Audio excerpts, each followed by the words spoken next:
എല്ലാവർക്കും നമസ്കാരം. ഇന്നത്തെ വീഡിയോ ഒരു ഈവനിങ് വ്ളോഗാണ്. അതായത് ഈവനിങ്ങിൽ ഗുരുവായൂർ വരെ ഒന്ന് പോയിരുന്നു, അതിൻ്റെ ഒരു വീഡിയോ ആണ്.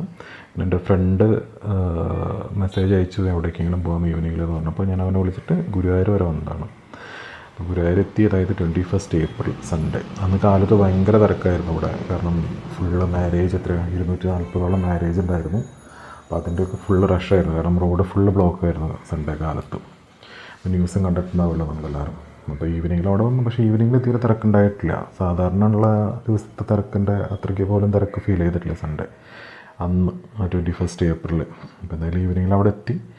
അവിടെ നടപ്പന്തലിൻ്റെ വർക്ക് നടന്നുകൊണ്ടിരിക്കുകയാണ്. അതുപോലെ തന്നെ പുതിയ അലങ്കാര ഗോപുരം പണിയുന്നുണ്ട്. അതായത് പഴയ എൻട്രൻസ് ആണ് ഇപ്പോൾ കാണുന്നത്, അവിടെ നിന്ന് കുറച്ചും കൂടെ എക്സ്റ്റെൻഡ് ചെയ്തിട്ട് പുതിയ അലങ്കാര ഗോപുരം പണിയുന്നുണ്ട്. താഴത്ത് ടൈലിടുന്ന പണികളൊക്കെ നടന്നുകൊണ്ടിരിക്കുകയാണ്. അപ്പോൾ എന്തായാലും അവിടെ ഈവനിങ്ങിലൊരു 5 o'clock എത്തി, 5:15 എത്തി ഞങ്ങൾ. അവിടെ നിന്ന് നടക്കുമ്പോൾ അറിയാമല്ലോ, രണ്ട് സൈഡിൽ ഇതേപോലെ കച്ചവട സ്ഥാപനങ്ങളുണ്ട്. അപ്പോൾ അതൊക്കെ കണ്ട് കുറച്ച് ദൂരം കൂടെ നടന്ന് എന്തായാലും ഈവനിങ്ങിൽ അവിടെ സ്പെൻഡ് ചെയ്യാമെന്ന് വിചാരിച്ച് പോയതാണ്.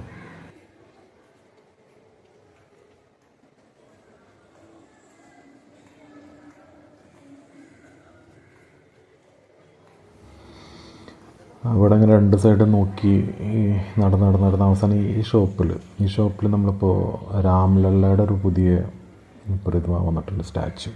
അപ്പോൾ ഭയങ്കര ഇൻട്രസ്റ്റിംഗ് ആയിട്ട് തോന്നി. ഞാനത് അപ്പോൾ തന്നെ സൂം ചെയ്തെടുത്തില്ല, പിന്നീട് വന്നിട്ട് ഞാൻ റേറ്റ് ചോദിച്ചതിൻ്റെ. ചെറിയതിന് 650, ഇത്തിരി വലിയ സൈസിന് 1150 എത്രയും കൂടെ റേറ്റ് പറഞ്ഞത്. തരക്കേട്ടില്ലേതാണ്. എന്നാലൊരു പുതിയൊരു, അതായത് നോർമൽ കാണുന്ന വിഗ്രഹങ്ങൾ, അവിടെ സാധാരണ കൃഷ്ണൻ്റെ വിഗ്രഹം ഉണ്ടാവുള്ളൂ, ഇപ്പോൾ രാംലല്ലയുടെയും കൂടെ വന്നിട്ടുണ്ട് ഗുരുവായൂർ. എന്തായാലും അത് എന്താ പറയുക, ഒരു പുതിയ അനുഭവമായിരുന്നു. കാരണം സാധാരണ ഷോപ്പുകളിലൊന്നും കണ്ടിട്ടില്ല ഇതേപോലെ. പിന്നെ നടയുടെ അവിടെ എത്തിക്കഴിഞ്ഞാൽ ലെഫ്റ്റ് സൈഡിലേക്ക് നോക്കി കഴിഞ്ഞാൽ അറിയാലോ, അത് ഗണപതി അമ്പലത്തിലേക്കുള്ള വഴിയാണ്. അപ്പോൾ ആ വഴിക്ക് പോയി കഴിഞ്ഞാൽ ഗണപതി അമ്പലം കാണാൻ അതിൻ്റെ അടുത്ത് തന്നെ ഷോപ്പുണ്ട്. അവിടെ നമുക്ക് നാളികേരം വാങ്ങി അവിടെ ഉടയ്ക്കും, അതൊക്കെ ചെയ്യാം. അതേപോലെ തന്നെ റൈറ്റ് സൈഡിലേക്ക് നോക്കി കഴിഞ്ഞാൽ അവിടെയാണ് മറ്റേ ക്ലോക്ക് റൂമുള്ളത്. ക്ലോക്ക് റൂമിൽ സാധനങ്ങൾ വെച്ചിട്ട് പിന്നെ നേരെ ക്യൂവിലേക്ക് കയറാം. അന്ന് കണ്ടില്ലേ, സൺഡേ ഈവനിങ് ആയിട്ട് പോലും ഇത്ര തിരക്കുണ്ടായിരുന്നല്ലോ. പക്ഷെ അന്ന് കാലത്ത് ഒടുക്കത്തെ തിരക്കായിരുന്നു എന്നാണ് ന്യൂസ് ഉണ്ടായിരുന്നത്. ഈ വഴിക്കാണ് നമ്മൾ ദർശനത്തിന് പോയത്. അതായത് നോർമൽ ക്യൂ, സ്പെഷ്യൽ ദർശനമല്ല, നോർമൽ. ചില ലാസ്റ്റ് ഇയർ ഞാൻ പോയ സമയത്ത് ഒരു 4.5 മണിക്കൂർ ക്യൂ നിന്നിട്ടാണ് തൊഴാൻ പറ്റിയത്. അപ്പുറത്ത് മേൽപ്പത്തൂർ ഓഡിറ്റോറിയത്തിൽ പ്രോഗ്രാംസ് നടക്കുന്നുണ്ടായിരുന്നു. ഏതോ ട്രിവാൻഡ്രത്തുള്ള കുറച്ച് പേരുടെ പ്രോഗ്രാംസ് ആയിരുന്നു. അപ്പോൾ കുറച്ച് നേരം അതൊക്കെ നോക്കി നിന്നു. അത് കഴിഞ്ഞിട്ട് പിന്നെ നേരെ നടക്കിലേക്ക് തൊഴാൻ വേണ്ടി പോയി അവിടെ. കാരണം എന്തായാലും അകത്തേക്ക് കിടക്കാൻ പറ്റില്ല, നമ്മൾ പാൻസ് ഇട്ടിട്ടാണ് പോകേണ്ടത്, ജീൻസും ടീഷർട്ട് ഇട്ടിട്ടാണ് പോയിട്ടുണ്ടായിരുന്നു. അതുകൊണ്ട് അകത്ത് കിടക്കാൻ പറ്റാത്തതുകൊണ്ട് പുറമെ നിന്ന്, അതായത് ദീപസ്തംഭത്തിൻ്റെ അവിടെ നിന്ന് തൊഴുതു. ഈവനിങ്ങിൽ ഒരു 5:30 ടൈമുള്ള വ്യൂ ആണത്. അപ്പോൾ അവിടെ കണ്ടില്ല, തീരെ തിരക്കില്ല. എന്തായാലും അവിടെ നിന്ന് കുറച്ച് നേരം തൊഴുതിന് ശേഷം വീണ്ടും നമ്മൾ അമ്പലം പ്രദക്ഷിണം ചെയ്യാമെന്ന് വിചാരിച്ചിട്ട് ജസ്റ്റ് ഇതേപോലെ കറങ്ങി.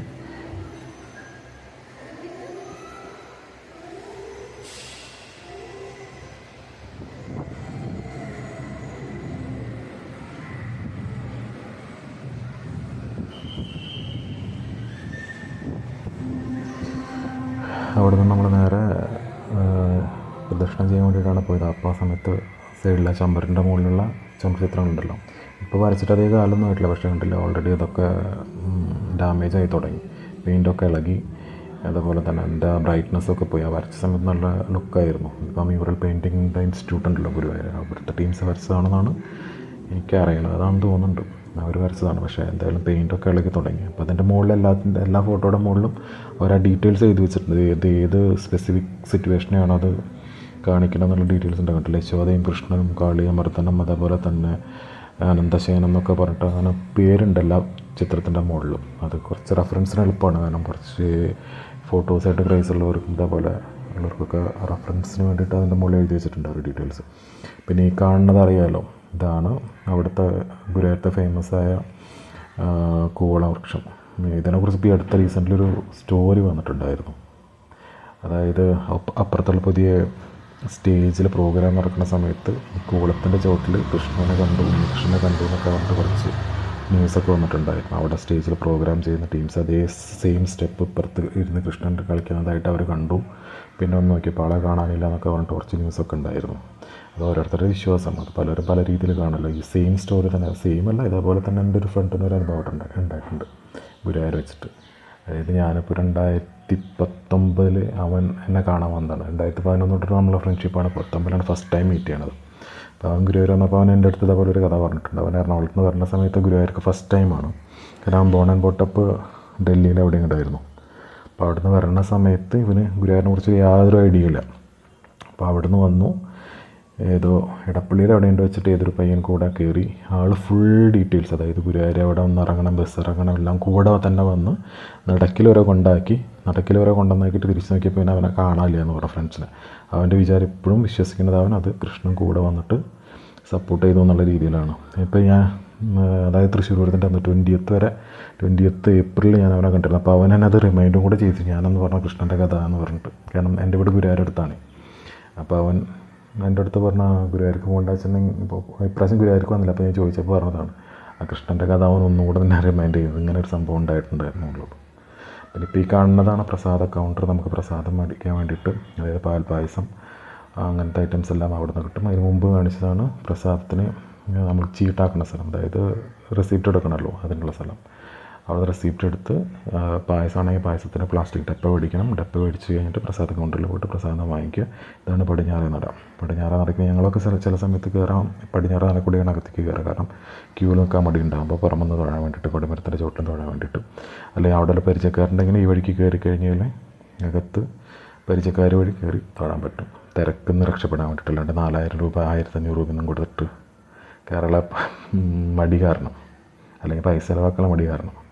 പിന്നെ അത് പടിഞ്ഞാറേ നടക്കുള്ള കടകളാണ്. ഈ കടകൾ ഇത് സെയിം തന്നെ, കിഴക്കേ നടക്കുള്ള പോലെ തന്നെ പടിഞ്ഞാറേ നടയിലും കുറേ ഷോപ്സ് ഉണ്ട്. അപ്പോൾ ഇതൊക്കെ കണ്ടു നടക്കാൻ നല്ല രസമാണ് ഈവനിങ്ങിൽ. അതായത് കൂടുതലും ഈ ഡെക്കറേറ്റിംഗ് പീസസ്, പിന്നെ വിളക്ക്, കൃഷ്ണൻ്റെ വിഗ്രഹം, മാല, വള, കമ്മൽ, ഡ്രസ്സ്, അങ്ങനത്തെ ഐറ്റംസൊക്കെയാണ് അവിടെ ഉള്ളത്. അതായത് രണ്ട് സൈഡിലായാലും, രണ്ടല്ല 3 സൈഡ്. അതായത് തെക്കേ നടക്കിലും സെയിം തന്നെയാണ് കാണുന്നത്. തെക്കേ നടക്കിൽ ഇതേപോലെ തന്നെ ആദ്യം, പക്ഷേ അവിടെ അധികം ഷോപ്പില്ല, കുറച്ച് ഷോപ്പേ ഉള്ളൂ. പടിഞ്ഞാറേ നടക്കിൽ, കിഴക്കേ നടക്കിൽ, തെക്കേ നടക്കിൽ അങ്ങനെയാണ് ഷോപ്പുകളുള്ളത്. ഉണ്ടല്ലേ. ഇതൊക്കെ ഡെക്കറേറ്റിംഗ് ഐറ്റംസാണ് കൂടുതലും. നെറ്റിപ്പട്ടങ്ങൾ, കൃഷ്ണനായിട്ട് റിലേറ്റഡ് ആയിട്ടുള്ള ഐറ്റംസ്, മാല, വള, കമ്മൽ, പിന്നെ കുട്ടികൾക്കുള്ള ടോയ്സ്, അതൊക്കെയാണ് കൂടുതലും അവിടെ ഉള്ളത്.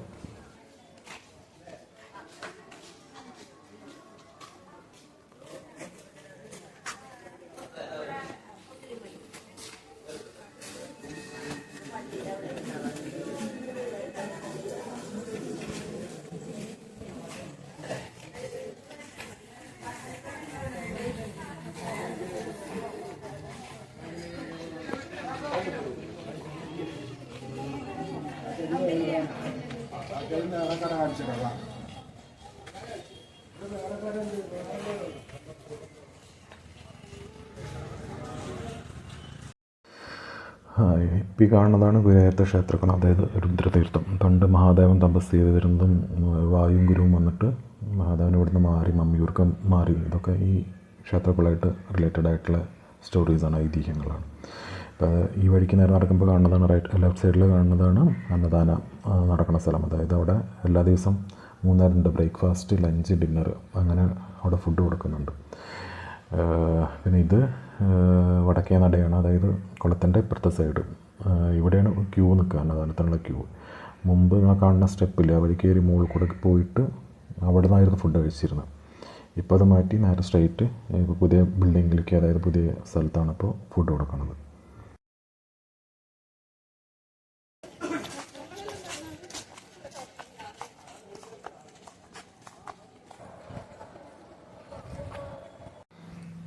ഇതാണ് അമ്പലത്തിൻ്റെ വടക്കേ നട. ഇത് ഗുരുവായൂർ ക്ഷേത്രകുളത്തിൻ്റെ ഭഗവതി ക്ഷേത്രത്തിൻ്റെയൊക്കെ സൈഡ്, ഈ വശം.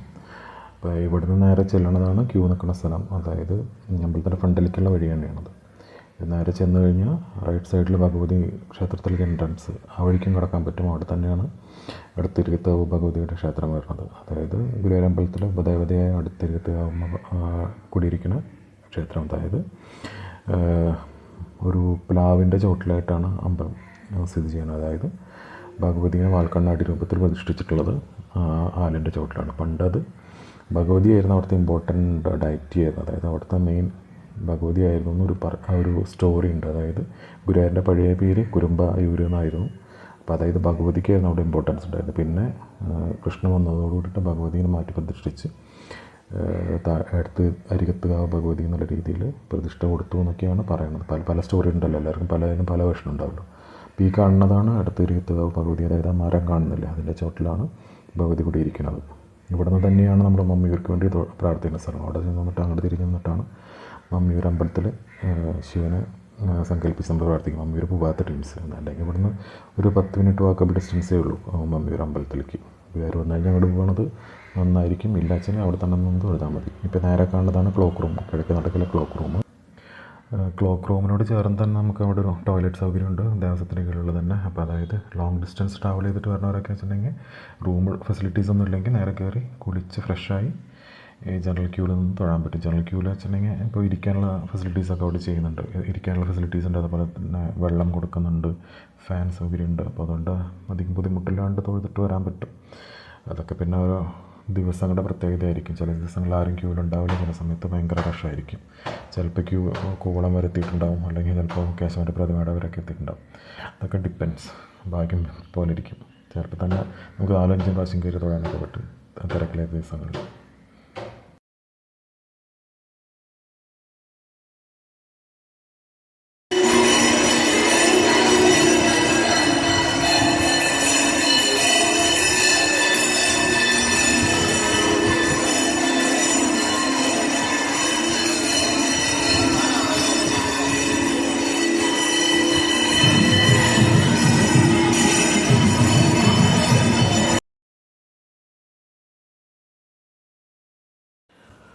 ഒരു പ്രാവശ്യം പ്രദക്ഷിണം ചെയ്തതിന് ശേഷം പിന്നെ നേരെ പോയിട്ട് ഓഡിറ്റോറിയത്തിൽ കയറിയിരുന്നു. മേൽപ്പത്തൂർ ഓഡിറ്റോറിയത്തിൽ പ്രോഗ്രാം നടക്കുന്നുണ്ടായിരുന്നു. അപ്പോൾ കുറച്ച് നേരം നമ്മളത് കാണാമെന്ന് വിചാരിച്ചിട്ട് അവിടെ കയറിയിരുന്നു. കാരണം ഒരു 5-6 മണി സമയമായിരുന്നു, 6 മണി സമയമായിട്ടുണ്ട്. ദീപാരാധനയുടെ ടൈമാണ്. അപ്പോൾ ദീപാരാധനയ്ക്ക് വിളക്ക് കൊളുത്തി വെച്ചിട്ട് കാണാൻ നല്ല ലുക്കാണല്ലോ ഗുരുവായൂരമ്പലം. അപ്പോൾ അത് കൂടെ കണ്ടിട്ട് പോകാമെന്ന് വിചാരിച്ചിട്ട് അവിടെ കയറി കുറച്ച് നേരം ഇരുന്നു. ഒരു 15-20 മിനിറ്റ് നമ്മളവിടെ വെയിറ്റ് ചെയ്തിട്ടുണ്ടെന്ന് തോന്നുന്നുണ്ട്. അതിൻ്റെ ഇടയിൽ ഒരു 4 പ്രോഗ്രാംസോളം കണ്ടു. ട്രിവാൻഡ്രത്തുള്ള ടീംസിൻ്റെ പ്രോഗ്രാമായിരുന്നു ഞാൻ നേരത്തെ പറഞ്ഞല്ലോ.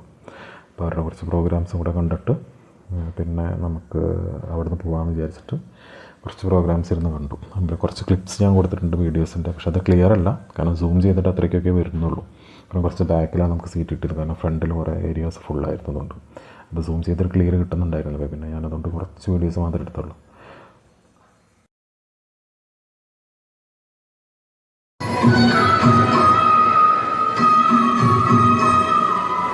Yeah.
മേൽപ്പത്തൂരത്തെ പ്രോഗ്രാംസ് കുറച്ച് നേരം കണ്ടതിന് ശേഷം പിന്നെ നേരെ ഞങ്ങൾ പോയത് തെക്കേ നടക്കിൽ മരപ്രഭുവിനും ഗുരുവായൂർ കേശവനും പത്മനാഭൻ്റെ ഒക്കെ പ്രതിമകൾ കാണാൻ വേണ്ടിയിട്ടാണ്.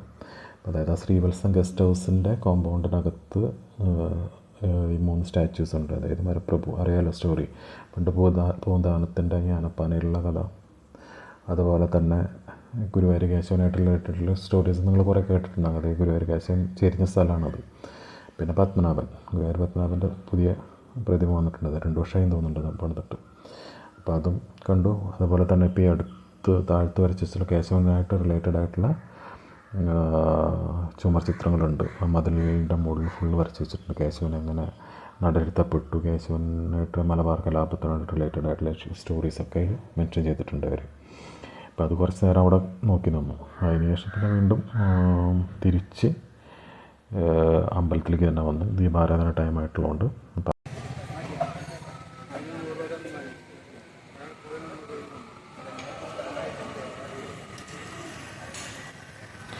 കുറച്ച് നേരം നമ്മൾ കേശവൻ്റെയും മരപ്രഭുവിൻ്റെയും പത്മനാഭൻ്റെയും ഒക്കെ സ്റ്റാച്യൂസ് കണ്ടതിന് ശേഷം നേരെ തിരിച്ച് നടക്കിലേക്ക് വരികയാണ്. കിഴക്കേ നടക്കിലേക്ക് വരികയാണ്. നടക്കിലേക്ക് വരുന്ന സമയത്ത് അവിടെ ഓൾറെഡി ദീപാരാധന കഴിഞ്ഞ് നട തുറന്നു അനൗൺസ്മെൻ്റ് ഉണ്ടായിരുന്നു.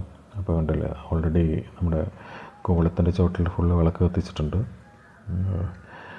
അതുപോലെ തന്നെ കിഴക്കേ നടക്കിലെ ദീപസ്തംഭം മൊത്തം ഫുള്ള് കത്തിച്ചിട്ടുണ്ട്.